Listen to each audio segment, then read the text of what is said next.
ஏசாயா தீர்க்கதரிசியின் புஸ்தகம் 21ஆம் அதிகாரம். கடல் வனாந்தரத்தின் பாரம். சுழல் காற்று தென் திசையிலிருந்து எழும்பி கடந்து வருகிறது போல பயங்கரமான தேசமாகிய வனாந்தரத்திலிருந்து அது வருகிறது. கொடிய தரிசனம் எனக்கு தெரிவிக்கப்பட்டது. துரோகி துரோகம் பண்ணி பாழாக்கிறவன் பாழாக்கி கொண்டே இருக்கிறான். ஏலாமே எழும்பு, மேதியாவே முற்றுகை போடு. அதனாலே உண்டான தவிப்பையெல்லாம் ஒழிய பண்ணினேன். ஆகையால் என் இடுப்பு மகா வேதனையால் நிறைந்திருக்கிறது. பிள்ளை பெறுகிறவளின் வேதனைகளுக்கு ஒத்த வேதனைகள் என்னை பிடித்தது. கேட்டதினால் உளைவு கொண்டு கண்டதினால் கலங்கினேன். என் இருதயம் திகைத்தது. திகில் என்னை திடுக்கிட பண்ணிற்று. எனக்கு இன்பந்தந்த இரவு பயங்கரமாயிற்று.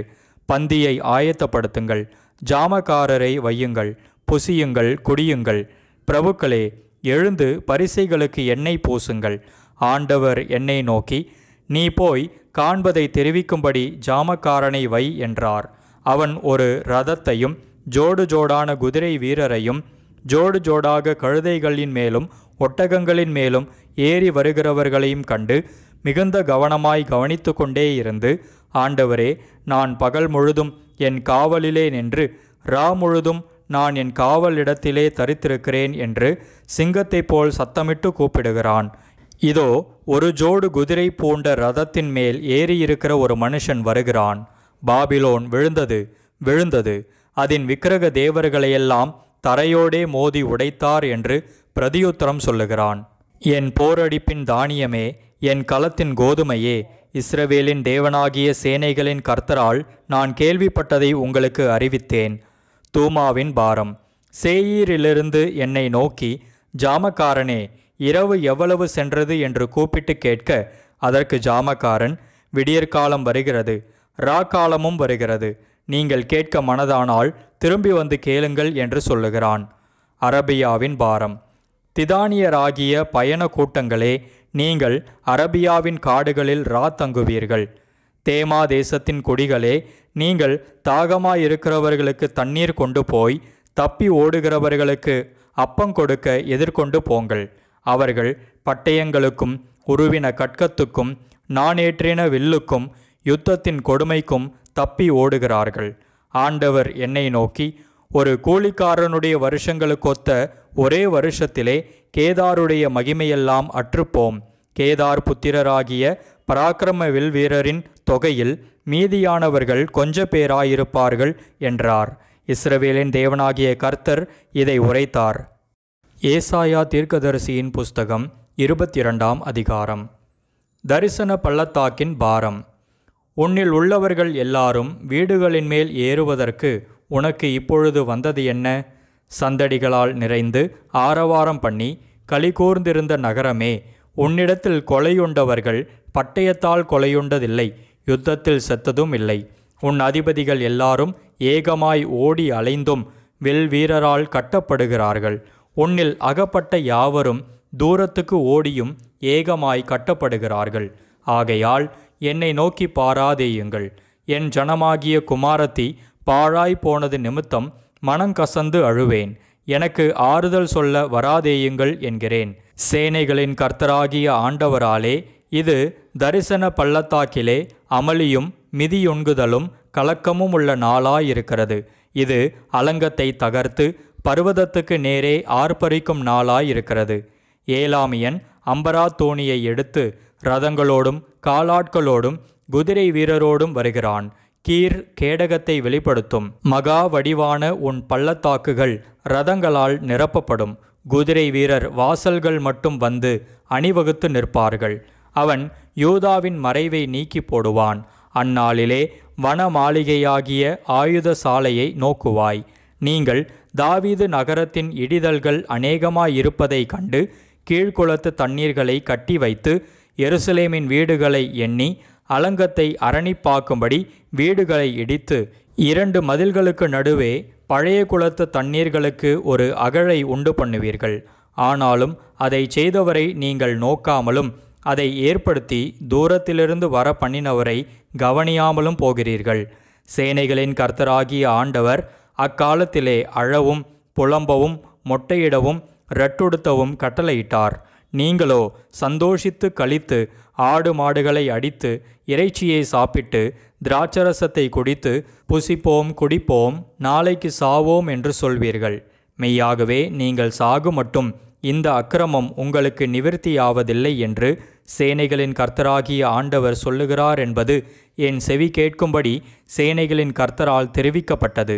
சேனைகளின் கர்த்தராகிய ஆண்டவர் உரைத்ததாவது: நீ அரமனை விசாரிப்புக்காரனும் பொக்கிஷக்காரனுமாகிய செப்னா என்பவனிடத்தில் போய் சொல்ல வேண்டியது என்னவென்றால், உயர்ந்த ஸ்தலத்திலே தன் கல்லறையை வெட்டி கண்மலையிலே தனக்கு வாசஸ்தலத்தை தோண்டுகிறவனைப் போல நீ உனக்கு இங்கே கல்லறையை வெட்டும்படிக்கு உனக்கு இங்கே என்ன இருக்கிறது? உனக்கு இங்கே யார் இருக்கிறார்கள்? இதோ பலவான் ஒருவனை துரத்துகிற வண்ணமாக கர்த்தர் உன்னை துரத்திவிட்டு நிச்சயமாய் உன்னை மூடி போடுவார். அவர் உன்னை உருண்டையைப் போல அகலமும் விசாலமுமான தேசத்திலே சுழற்றி எறிந்து விடுவார். அங்கே நீ சாவாய். அங்கே உன் மகிமையின் ரதங்கள் உன் ஆண்டவனுடைய வீட்டுக்கு இகழ்ச்சியாக இருக்கும். உன்னை உன் நிலையை விட்டு துரத்தி விடுவேன். உன் ஸ்தானத்திலிருந்து நீ பிடுங்கி போடப்படுவாய். அந்நாளிலே இல்கியாவின் குமாரனாகிய எலியாக்கீம் என்னும் என் ஊழியக்காரனை நான் அழைத்து உன் வஸ்திரத்தை அவனுக்கு தரித்து உன் கச்சையால் அவனை இடைக்கட்டி உன் அதிகாரத்தை அவன் கையிலே கொடுப்பேன். அவன் எருசலேமின் குடிகளுக்கும் யூதாவின் வம்சத்துக்கும் தகப்பனாயிருப்பான். தாவீதுடைய வீட்டின் திறவுகோலை அவன் தோளின் மேல் வைப்பேன். ஒருவரும் பூட்டக்கூடாதபடிக்கு அவன் திறப்பான், ஒருவரும் திறக்கக்கூடாதபடிக்கு அவன் பூட்டுவான். அவனை உறுதியான இடத்திலே ஆணியாக கடாவுவேன். அவன் தன் தகப்பன் வீட்டுக்கு மகிமையான சிங்காசனமாக இருப்பான். அதின்மேல் அவன் தகப்பன் வம்சத்தாராகிய புத்திரர் பௌத்திரருடைய மகிமை அனைத்தையும் சிறிதும் பெரிதுமான சகல பான பாத்திரங்களையும் தூக்கி வைப்பார்கள். உறுதியான இடத்தில் கடாவப்பட்டிருந்த ஆணி அந்நாளிலே பிடுங்கப்பட்டு முறிந்து விழும். அப்பொழுது அதின்மேல் தொங்கின பாரம் அருந்து விழும் என்று சேனைகளின் கர்த்தர் உரைக்கிறார். கர்த்தரே இதை உரைக்கிறார் என்று சொல் என்றார். ஏசாயா தீர்க்கதரிசியின் புஸ்தகம் 23ஆம் அதிகாரம். தீருவின் பாரம். தர்ஷீஸ் கப்பல்களே அலறுங்கள், அது வீடு இல்லாதபடிக்கும் அதில் வருவார் இல்லாதபடிக்கும் பாழாக்கப்பட்டது. இந்த செய்தி கித்தீம் தேசத்திலிருந்து அவர்களுக்கு தெரிவிக்கப்படுகிறது. தீவு குடிகளே மௌனமாயிருங்கள். சீதோனின் வர்த்தகர் சமுத்திரத்திலே யாத்திரை பண்ணி உன்னை நிரப்பினார்கள். சீகோர் நதியின் மிகுந்த நீர்ப்பாய்ச்சல்களால் விளையும் பயிர் வகைகளும் ஆற்றங்கரையின் அறுப்பும் அதன் வருமானமாயிருந்தது. அது ஜாதிகளின் சந்தையாயிருந்தது. சீதோனே வெட்கப்படு, நான் இனி கர்ப்பவேதனைப்படுகிறதும் இல்லை, பெறுகிறதும் இல்லை, இளைஞரை வளர்க்கிறதும் இல்லை, கன்னிகைகளை ஆதரிக்கிறதும் இல்லை என்று சமுத்திர கோட்டையான கடல்துறை சொல்லுகிறது. எகிப்தின் செய்தி கேட்கப்பட்டதினால் நோய் உண்டானது போல தீருவின் செய்தி கேட்கப்படுவதினாலும் நோய் உண்டாகும். கரைதுறை குடிகளே, நீங்கள் தர்ஷீஸ் மட்டும் புறப்பட்டு போய் அலறுங்கள். பூர்வ நாட்கள் முதல் நிலை பெற்று களி கூர்ந்திருந்த உங்கள் பட்டணம் இதுதானா? பரதேசம் போய் சஞ்சரிக்கிறதற்கு அவள் கால்களே அவளை தூரமாய் கொண்டு போம். கிரீடம் தரிப்பிக்கும் தீருவுக்கு விரோதமாக இதை யோசித்து தீர்மானித்தவர் யார்? அதன் வர்த்தகர் பிரபுக்களும் அதன் வியாபாரிகள் பூமியின் கனவான்களுமாமே. சர்வ சிங்காரத்தின் மேன்மையை குலைக்கவும் பூமியின் கனவான்கள் யாவரையும் கனஈனப்படுத்தவும் சேனைகளின் கர்த்தரே இதை யோசித்து தீர்மானித்தார். தர்ஷீஸின் குமாரத்தியே, நதியைப் போல நீ உன் தேசத்தில் பாய்ந்து போ, உனக்கு அணை இல்லை. கர்த்தர் தமது கையை சமுத்திரத்தின் மேல் நீட்டி ராஜ்யங்களை குலுங்க பண்ணினார்.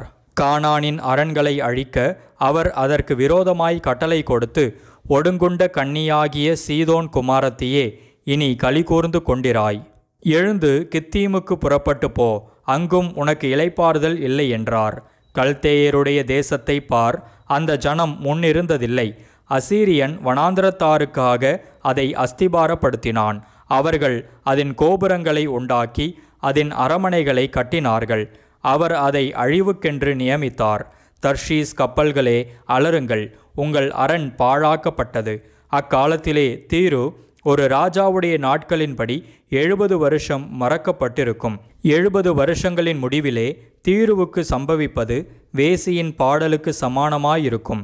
மறக்கப்பட்ட வேசியே, நீ வீணையை எடுத்து நகரத்தை சுற்றி திரி.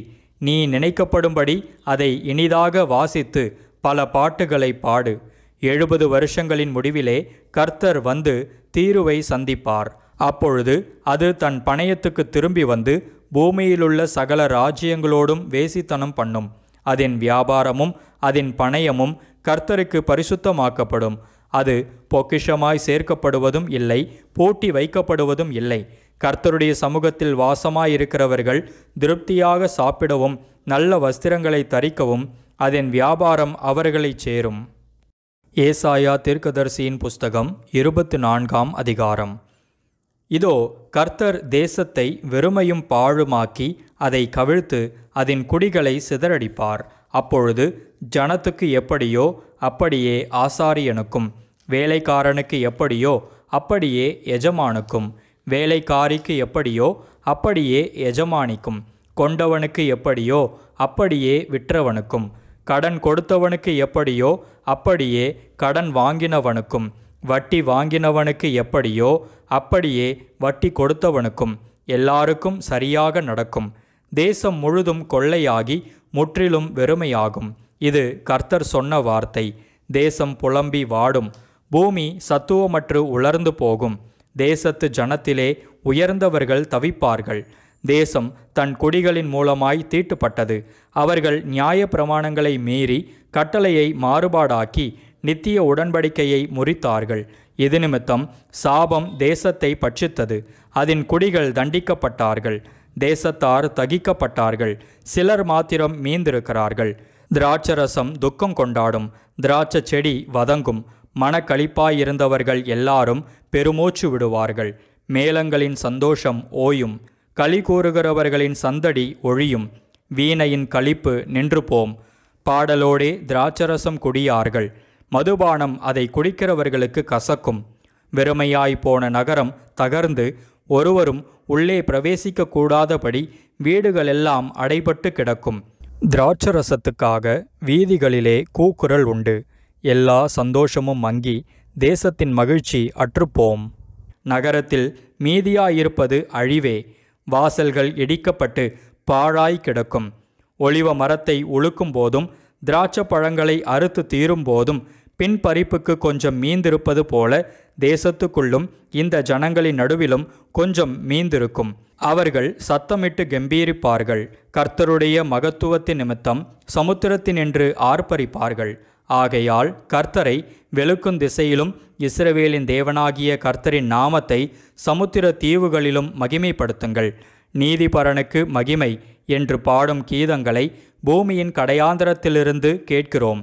நானோ இளைத்து போனேன். எனக்கு ஐயோ, துரோகிகள் துரோகம் பண்ணுகிறார்கள், துரோகிகள் மிகுதியாய் துரோகம் பண்ணுகிறார்கள் என்கிறேன். தேசத்து குடிகளே, திகிலும் படுகுழியும் கண்ணியும் உங்களுக்கு நேரிடும். அப்பொழுது திகிலின் சத்தத்திற்கு விலகி ஓடுகிறவன் படுகுழியில் விழுவான். படுகுழியிலிருந்து ஏறுகிறவன் கண்ணியில் அகப்படுவான். உயர இருக்கும் மதகுகள் திறவுண்டு பூமியின் அஸ்திபாரங்கள் குலுங்கும். தேசம் நொறுங்கவே நொறுங்கும். தேசம் முறியவே முறியும். தேசம் அசையவே அசையும். வெறித்தவனைப் போல தேசம் தள்ளாடி ஒரு குடிலை போல பெயர்த்து போடப்படும். அதன் பாதகம் அதன் மேல் பாரமாயிருக்கையால் அது விழுந்து போம், இனி எழுந்திராது. அக்காலத்தில் கர்த்தர் உன்னதமான சேனையை உன்னதத்திலும் பூமியின் ராஜாக்களை பூமியிலும் விசாரிப்பார். அவர்கள் கெபியில் ஏகமாய் கட்டுண்டவர்களாக சேர்ந்து காவலில் அடைக்கப்பட்டு அநேக நாள் சென்ற பின்பு விசாரிக்கப்படுவார்கள். அப்பொழுது சேனைகளின் கர்த்தர் சீயோன் மலையிலும் எருசலேமிலும் ஆளுகை செய்வதால் சந்திரன் கலங்கும், சூரியன் நாணமடையும். அவருடைய மூப்பர்களுக்கு முன்பாக மகிமை உண்டாயிருக்கும்.